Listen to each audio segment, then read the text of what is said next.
Getting hype when I aim up, elevating that game up, stepping up to the competition. Only first place, and that's how I'm living. I'm with it till they digging up my grave, eating all the things up on my plate. Game face when I step up into place. I was born and when I watched me elevate.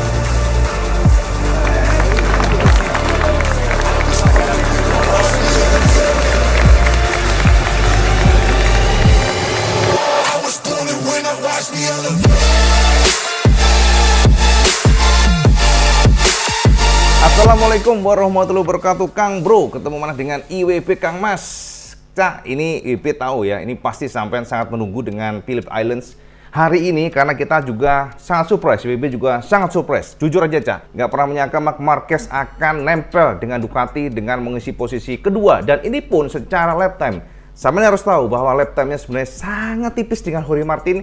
Ini artinya apa? Jika nggak ada Martin, ya Marquez akan menjadi pembalap terkencang pada kualifikasi hari ini. Dan dua-duanya, Cak. Jadi kalau kita lihat secara lap time, memang hanya Jorge Martin dan juga Marc Marquez yang bisa memecahkan rekor hari ini. Rekor dari Lorenzo yang diukir pada tahun 2013 hari ini gugur, Cak. Jadi hari ini sudah tumbang oleh kedua pembalap ini, Martin dan juga Marquez. Hari ini cuaca memang bagus dibandingkan dengan sebelumnya, di mana untuk suhu aspalnya juga mulai naik. Jadi dibandingkan dengan sebelumnya yang drop banget, hari ini ground atau aspal mencapai 27 derajat Celcius. Sementara untuk udaranya di angka 15 derajat Celcius. Ini artinya apa? Cukup baik. Bahkan mungkin kita katakan ideal sekali. Akan tetapi yang menjadi masalah adalah anginnya, Cak. Anginnya sangat kencang, Cak. Makanya Marc Marquez sampai memutuskan untuk hari ini tidak menggunakan buntut Saurus ya. Nah, sebenarnya indikasi Marquez ini memang kencang bisa IWB monitor dari free practice ketiga, Cak. Jadi pada saat free practice ketiga ini kita perhatikan Marquez ini memiliki kecepatan yang luar biasa. Dan memang kalau kita bongkar kemarin ya, Marquez sudah mencoba beberapa item atau perangkat atau komponen yang nantinya digunakan oleh mereka sebagai modal di tahun depan. Marc Marquez tidak murni untuk fokus ke race, akan tetapi sebenarnya banyak sekali komponen yang dicoba oleh Marquez untuk bekal mereka tahun depan. Jadi konfirmasi Marquez memang dia nggak terlalu bisa fokus, Cak, di Phillip Islands ini, soalnya dia harus juga fokus untuk tahun depan. Mungkin teman-teman nanya ya kemarin ya, oh ada beberapa pertanyaan nih, IWB akan jawab sampean. Pertanyaan pertama adalah gini, Cak IWB, kenapa ya, Cak, di Phillip Islands kemarin kan banjir banget nih, parah nih ya, banjirnya mungkin kalau teman-teman bilang gila lebih parah daripada Mandalika nih. Ini kalau di Indonesia pasti dibully habis nih. Nah, itu biasa netizen, Cak. Akan tetapi memang betul, pertanyaan sampean ini adalah sebuah pertanyaan yang wajar. Pertanyaan yang mewakili mungkin bagi semuanya. Karena kita tahu bahwa kemarin itu sangat parah, Cak. Bahkan titikon stone tenggelam ya, sampai hampir separuh badan aspal. Dan ternyata hanya jeda beberapa jam setelah itu surut. Dan tentu saja ini banyak yang bertanya kepada IWB, Cak IWB kenapa kok bisa langsung kering, kok bisa langsung berubah total pada saat free practice pertama pun sudah cerah. Jadi cuaca cerah itu pun nggak ada tanda-tanda sama sekali. Nah, yang menjadi modal bagi Phillip Islands atau Australia adalah satu drainasenya. Informasinya memang drainasenya di sana sangat bagus dan itu juga diuntungkan oleh posisi sirkuit yang sangat dekat dengan pantai. Oleh karena itulah cepat banget air yang menggenang terbuang keluar. Itu yang pertama. Yang kedua adalah dari sisi alat. Jadi mereka memiliki alat penyedot yang masif jumlahnya sehingga para tim atau para panitia di sirkuit itu dengan cepat bisa melakukan tindakan-tindakan untuk membuang air yang tergenang kemarin. Makanya jangan kaget kalau ternyata benar-benar bersih, dan yang menjadi kekuatan lagi adalah minim lumpur, Cak. Tidak ada bekas apapun di aspal. Jadi gitu ya teman-teman yang mungkin penasaran, informasi demikian. Makanya pada saat di hari Kamis luar biasa kayak badai ya, semuanya banjir, tapi di hari Jumatnya langsung kering. Dan ini luar biasa. Oke, Cak, itu yang pertama. Yang kedua adalah dari sisi technical sendiri, MotoGP. Saya harus tahu sekali lagi, IWB katakan di sini, di Australia adalah sebuah sirkuit yang sangat tricky. Australia memiliki sirkuit yang abrasif atau boros pada ban, membuat ban itu cepat terkikis. Oleh karena itulah, Michelin membawa kompon spesial, kompon yang sudah didesain ke sampean semuanya, di mana komponnya ini tidak boleh cepat drop untuk suhunya. Akan tetapi dia tetap memiliki traksi yang bagus, jadi suhunya tetap termaintain. Dia nggak boleh juga terlalu empuk ya, terlalu soft nggak boleh, karena takutnya cepat habis. Tantangan ya buat Michelin, karena kita tahu bahwa mereka meracik ban asimetris, di mana kirinya lebih keras dibandingkan dengan kanan, berkaitan dengan aspal yang tikungannya, maksudnya ya layout sirkuitnya, di mana yang sebelah kiri belokannya ada 7 kali atau lebih banyak dibandingkan dengan yang kanan yang hanya 5 kali belok ya. Jadi ke kiri 7 kali, ke kanan 5 kali. Itu kombinasi dari layout Phillip Islands. Mengacu pada itu, maka para pembalap di hari ini rata-rata menggunakan ban depan medium karena mereka menggunakan soft cepat terkikis, cepat habis. Jadi mereka nggak bisa menggunakan itu. Akan tetapi kalau mereka menggunakan yang tipe hard itu juga nggak dapat untuk suhunya. Artinya tidak bisa mendapatkan suhu yang ideal, Cak. Makanya yang paling ideal adalah medium depannya, dan belakang ada yang menggunakan soft, ada yang medium, tapi rata-rata menggunakan ban soft. Jadi ini untuk mengakomodasi suhu aspal yang memang cenderung dingin di Phillip Island. Informasi buat sampean yang kedua, dan tentu saja ada informasi tentang Marc Marquez. Jadi kemarin sampean tahu kan Marc Marquez atau Honda sudah membawa semacam aerodinamika baru untuk dicangkokkan pada buritan dari RCV, dan ternyata impresi Marquez menarik, Cak. Nah, daripada berlama-lama, IWB akan seraja apa dikatakan Marquez, karena ada 2 poin yang dikatakan Marquez telah menggunakan atau menjajal aero yang baru ini, modelnya kayak Ducati. Jadi kata Marquez, secara umum dia nggak merasakan perbedaan untuk turning atau berbelok, akan tetapi stability lebih bagus. Nah, ini yang dikatakan Marquez telah jajal aero belakang buritan kemarin, Cak. Memang benar, ini adalah sirkuit khusus untuk mencoba komponen baru. Tetapi sejauh ini memang tidak membuat perbedaan yang aku mau, karena salah satu masalah yang aku miliki tahun ini adalah feeling berat di depan, sulit berbelok, dan kami mencoba untuk memperbaikinya dengan sasis, aerodinamika, dan segala hal. Tapi salah satu yang penting adalah aerodinamis. Hari ini aku mencoba berkali-kali fairing baru dengan ekor, tanpa ekor, dan kemudian aku hanya mencoba bagian depan. Kami mencoba semua karena kami perlu mengerti reaksi motor. Tapi jujur, sangat sulit untuk melakukan ini saat balapan karena aku jadi tidak bisa bekerja di bagian lain dari motor. Jadi aku terpaksa tetap menggunakan setup dari Thailand. Fairing baru memberiku feeling yang berbeda pada motor. Bukan bagus untuk masuk tikungan, tetapi terasa tidak menguras tenaga. Jadi jelas ini membantuku, tapi lap terbaik yang aku torehkan pada free practice pertama adalah dengan settingan lama. Sedang pada free practice kedua, aku lebih berkonsentrasi pada komponen baru. Jadi keduanya punya kelebihan dan kekurangan. Aku rasa di sini nanti aku akan menggunakan aero yang baru karena reaksi motor lebih tenang sehingga tidak menguras fisik. Tapi sebenarnya tempat yang bagus untuk mencoba adalah Malaysia karena di sini kamu tidak memiliki titik pengiriman yang panjang. Semuanya mengalir. Jadi tes krusialnya adalah Malaysia. Sekarang kami memang tidak mencari hasil terbaik, tapi tentu saja aku tetap akan mencoba melakukan race 100% di hari Minggu. Namun kami perlu memahami juga untuk masa depan. Aku banyak mendorong Honda untuk membuat hal-hal baru guna dicoba. Jadi ketika aku menerima komponen tersebut, aku harus mencobanya. Yes, itu konfirmasi Marquez, Cak. Jadi gini Kang Mas, ini adalah informasi Marquez telah jajal aero kemarin ya, di hari kedua ya, pada free practice kedua. Akan tetapi pada free practice ketiga, yang menarik adalah IWP tidak menemukan aero tersebut ditancapkan di buritan RC. Ini artinya apa? Memang ada perbedaan. Jadi hari ini kita tahu bahwa ternyata angin cukup kencang. Dari feeling, Marc Marquez sendiri mengatakan dengan kondisi angin yang cukup kencang, ternyata adanya beberapa perangkat aero justru membuat motor terasa nggak stabil. Jadi memang akhirnya Marquez memutuskan untuk melepas dan dia menggunakan model atau tipe bentuk fairing belakang tanpa aero. Makanya Cak, sama perhatikan tadi bagaimana free practice. Ternyata Marquez dengan tenang sekali ya, sangat tenang. Bahkan WB juga mencoba melihat secara detail. Akan tetapi ternyata lap time-nya bagus dan dia pada free practice ketiga bisa menjadi pembalap terkencang. Untuk memberikan gambaran kesamaan semuanya, kualifikasi detailnya seperti apa, bagaimana race pace-nya, kira-kira bagaimana, dan juga seperti apa detailnya, WB sudah siapkan buat sampean semuanya data lengkap mengenai Phillip Islands kualifikasi hari ini. Sama intip di sini, Cak. Nah Kang Bro, ini adalah hasil kualifikasi di Phillip Islands dan bisa kita pastikan bahwa persaingan hari ini pada saat memperebutkan pole position memang sangat ketat. Oke, kita langsung saja untuk melihat seperti apa detailnya untuk kualifikasi. Dan bisa kita pastikan bahwa Jorge Martin serta Bagnaia, kita katakan Ducati memang dari kemarin luar biasa, dan Marc Marquez mendobrak dominasi dari Ducati. Tentu ini luar biasa, walaupun belum pole position, tapi lap time-nya sangat tipis ya. Jadi ini sebuah kondisi yang patut kita tonton karena ini akan menarik sekali. Yang pertama adalah tentu saja Jorge Martin raih pole position, dan ini sudah memecahkan rekor sebelumnya, rekor dari Lorenzo yang ditorehkan pada tahun 2013. Dan kita lihat di sini Jorge Martin mampu menorehkan lap time 1 menit 27.767 detik dengan top speed di 355,2 km per jam.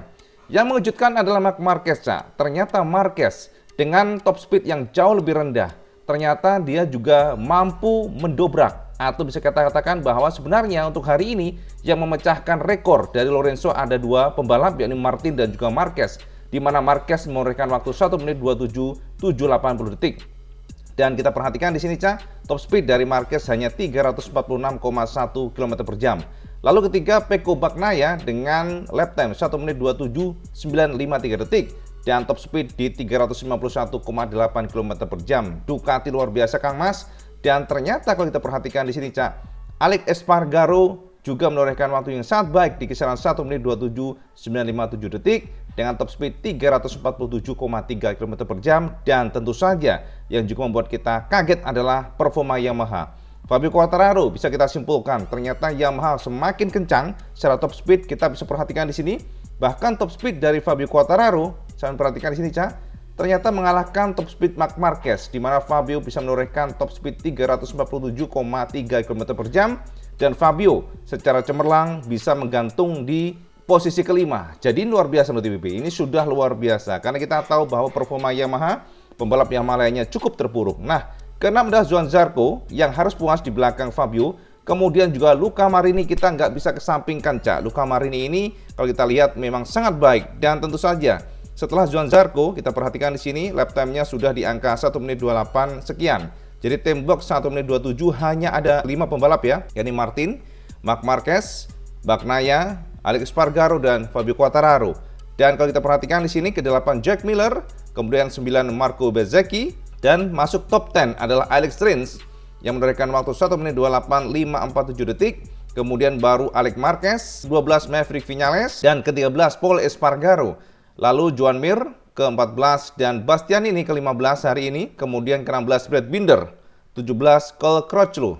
Lalu 18 Darryn Binder, 19 Remy Gardner, 20 Fabio Di Giannantonio, 21 Miguel Oliveira, dan 22 Raul Fernandez, kemudian 23 Franco Morbidelli, dan keempat Tatsuya Nagashima. Dari tontonan ini, Cak, dari semua data yang kita lampirkan di sini, bisa kita simpulkan bahwa ternyata memang gap antara Fabio dengan pasukan Yamaha lainnya memang sangat jauh, Cak. Di mana Fabio bisa nangkring di posisi kelima untuk start besok, akan tetapi pasukan Yamaha setelah Fabio langsung anjlok di posisi ke-17 dengan Cole Crutchlow, kemudian dari Binder 18 dan 23 bahkan Franco Morbidelli, satu timnya juga harus puas start dari posisi yang sangat-sangat ya memprihatinkan sih, Cak, di posisi 23. Dan untuk Honda juga kita lihat bahwa Marquez memang spesial banget.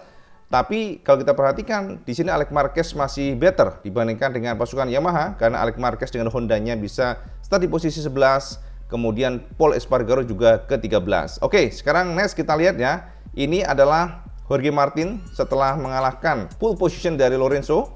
Dan kini di posisinya sudah diganti oleh nama Martin, di mana 1 menit 27.767 detik. Ini adalah new pole record. Sementara untuk best race lap masih ditorehkan oleh Marc Marquez di tahun 2013 dengan 1 menit 28.108 detik. All time lap record ini adalah Jorge Martin, bukan lagi Lorenzo dengan 1 menit 27.767 detik. Kita lihat untuk nextnya aja. Nah, ini adalah data mengenai top speed. Kita simpulkan bahwa pasukan Ducati masih terbaik soal top speed, Kang Mas. Tidak ada satupun pabrikan yang mampu mendongkel dominasi top speed dari Ducati. Bisa saya perhatikan di sini Jorge Martin menorehkan top speed 355,2 km per jam di Phillips Islands. Kemudian yang kedua adalah Jack Miller.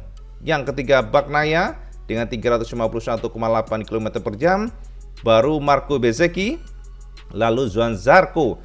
Dan yang terakhir untuk Ducati yang mengisi posisi ke-6 besar ya adalah Luca Marini dengan 350,6 km per jam. Baru setelahnya Maverick Viñales yang menorehkan 348,4 km per jam. Dan yang mengejutkan adalah Alex Rins. Ternyata Suzuki seperti biasa merupakan mesin inline terkencang dengan 348,4 km per jam. Baru di sini Alex Marquez dengan 348,4 km per jam. Nah, untuk Yamaha sekali lagi juga mengejutkan karena Fabio semakin kencang. Di sini Yamaha M1 mampu menorehkan top speed 347,3 km per jam. Akan tetapi justru Marc Marquez termasuk paling buncit di sini dengan 346,1 km per jam. Ini adalah data top speed pada saat kualifikasi. Sekarang kita lihat pada best partial time. Ini penting, Cak. Ini adalah data di mana setiap pembalap memiliki kelebihan atau kekuatan per sektornya. Dan kita perhatikan di sini pada T1 ternyata yang sangat kencang atau terkencang ternyata dipegang oleh Marc Marquez. Tak ada satupun pembalap yang mampu mengalahkan kencangnya pada T1.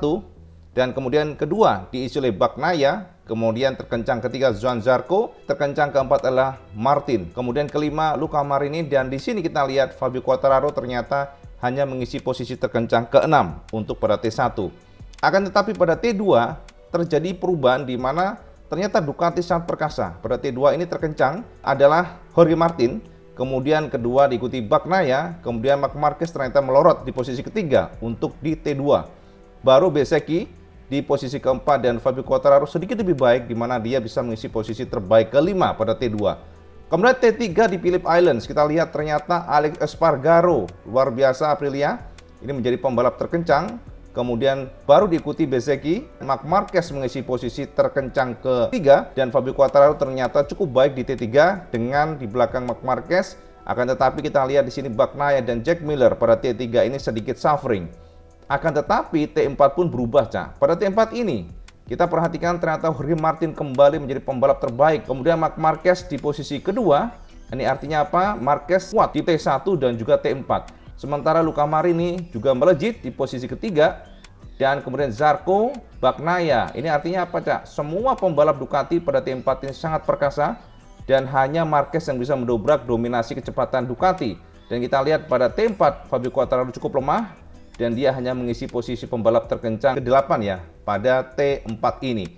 Ini adalah kompilasi masing-masing lap atau masing-masing sektor maksudnya Cak ya untuk di Phillip Islands, dan bisa kita simpulkan bahwa kemungkinan besar atau potensi Fabio tampil baik adalah di T3. Dia kuat di sini, tetapi cukup kecil bagi dia untuk bisa bermain di T4 dan juga di T1 karena dia cukup lemah. Sementara Marc Marquez dia kuat pada T1. Ini data yang bisa IBB share ke sampean semuanya mengenai Phillip Islands. Nah, Kang Mas ya, sudah jelas ya. Semuanya IBB beberkan berdasarkan data. Jadi kita selalu membicarakan MotoGP berdasarkan on data, tidak asumsi, Cak. Dan kita lihat di sana bahwa ternyata Marquez gendeng, Cak. Marquez gila. Kita harus katakan bahwa pembalap ini memang spesial. Kita harus katakan itu. Kita harus akui lah. Mau kita jadi haters, mau kita jadi fans, IBB harus katakan bahwa Marquez memang spesial.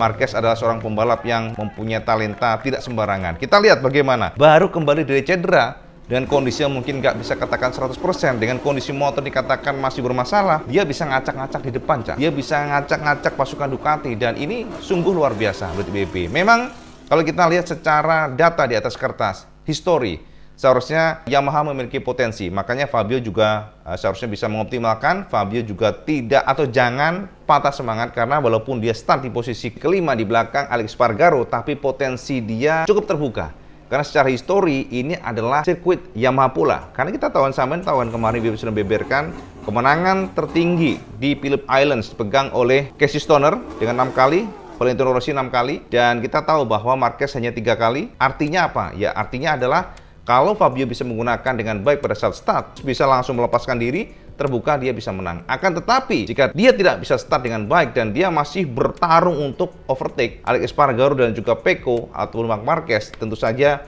ini akan menjadi bencana. Jadi prediksi IBB adalah Fabio dia start bagus, berpotensi masuk podium, tapi kalau menang mungkin benar-benar harus kita lihat dulu nih, cuaca pada kondisi kering terbuka bisa lah. Akan tetapi ya mungkin cukup berat, nggak akan segampang yang kita pikir. Karena kita lihat bahwa Marquez juga sangat bagus, race pace-nya luar biasa. Kita juga perhatikan di sini, mungkin nggak terlalu spesial Pecco, tapi saya harus ingat bahwa pasukan Ducati tetap akan menjadi problem bagi Fabio jika dia tidak benar-benar mampu melepaskan diri dari rombongan. Dan tentu saja ini bukan hal yang mudah, karena dia harus menyalip Alex Espargaro, kemudian menyalip pula Pecco Bagnaia, Marc Marquez, dan juga Jorge Martin. Ini bukanlah pekerjaan gampang, dan jika dia bisa melakukan, berarti dia hebat sekali. Dia memang luar biasa, berkaca dari pembalap Yamaha lainnya yang sangat suffering. Jadi gitu ya. Jadi artinya apa, Cak? Dari kacamata pribadi, Marquez berpotensi bisa minimal dia podium, atau justru bisa saja dia akan di depan menjadi juara. Ini pada kondisi normal. Akan tetapi, jika pada kondisi yang agak tricky dengan cuaca yang mungkin buruk, potensi untuk Marquez di depan juga sangat terbuka. Bahkan IBB sendiri nggak tahu ya, IBB kalau pada saat cuaca hujan kok malah lebih optimis Marquez daripada Ducati ya. di Phillip Island ya, karena pengalaman Marquez ini cukup bagus ya di sana. Dan yang jelas Fabio juga akan fight, dan juga Pecco mengatakan bahwa dia akan attacking. Satu-satunya kunci untuk menang juara dunia adalah attacking, dan dia ingin itu nantinya pada saat race. Jadi kita tunggu saja seperti apa. Itu update IWB buat semuanya tentang Phillip Islands. Semoga mencerahkan, dan seperti biasa sama suka video semen like, share, dan subscribe. Ojo lali sama sholat 5 waktu, karena ini paling penting. Assalamualaikum warahmatullahi wabarakatuh. Salam segandos.